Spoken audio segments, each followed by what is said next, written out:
Salvation is my best gift ever. You're the tree of life. I was lost, now I am found. Dukomeze n'ururimi rw'igiheburayo tureba ingufu z'igiheburayo. Ko mubizi tumaze kubona izi nyuguti zikurikira: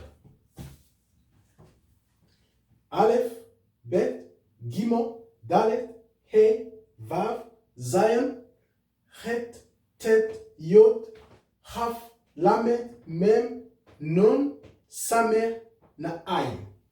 Uyu munsi tugiye kureba Pay or Fay.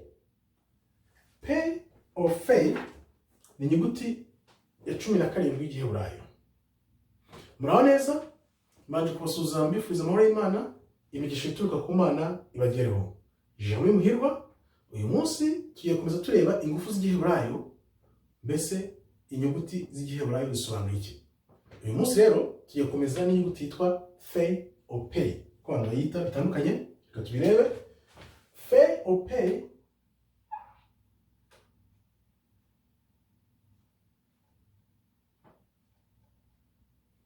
Fay, abandi bayita Pay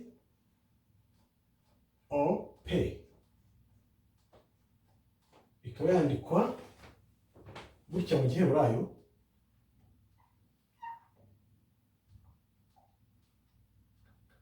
Pay. Pay and Aleph. Ifite isobanuye umunwa,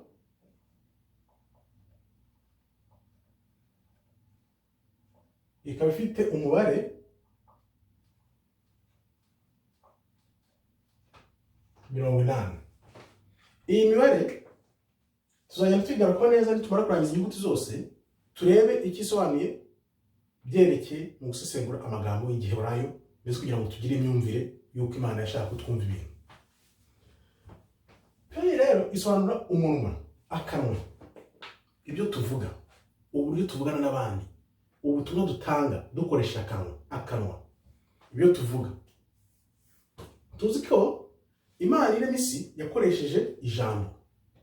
Yaravuze ngo reka habeho umucyo, reka habeho umwijima, biraba. No kuvuga ngo natwe nk'abantu ibyo tuvuga bishobora kurema cyangwa se bigasenya. Niyo mpamvu rero tugomba kugerageza kuvuga ibyiza kugira ngo turimo abantu agatima, kandi tusigasire ubuzima bw'abantu tuvuga ibyiza. Iyo wifurije umuntu icyiza aranezerwa, akizera. Ariko iyo uvuze umuntu kumuvuga nabi, niyo atabimenya, atabyumva, hari igihe bimuzamo akavuga ati ese niki kitagenda, nibandi bari kumvuga, ese bimeze bite? Niyo mpamvu rero tugomba kuvuga ibintu byiza, tukatura ibintu byiza kugira ngo twifurize abandi neza. Ifuriza abandi neza, nawe rego ineza itazakugeraho.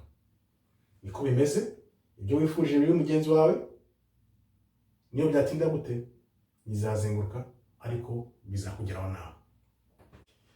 Kuba dufite ubushobozi bwo kuvuga nk'abantu nicyo kidutandukanya n'inyamaswa.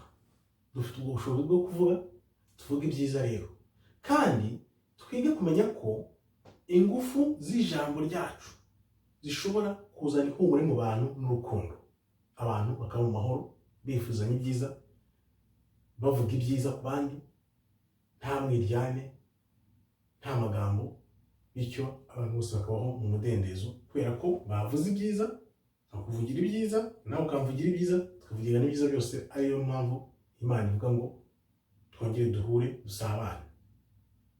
Murakoze rero, Imana ikomeze ibarinde. Shalom, shalom, shalom.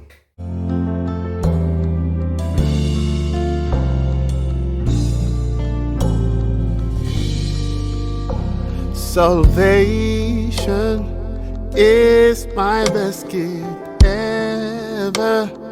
You're the tree of life. I was lost, now I am found.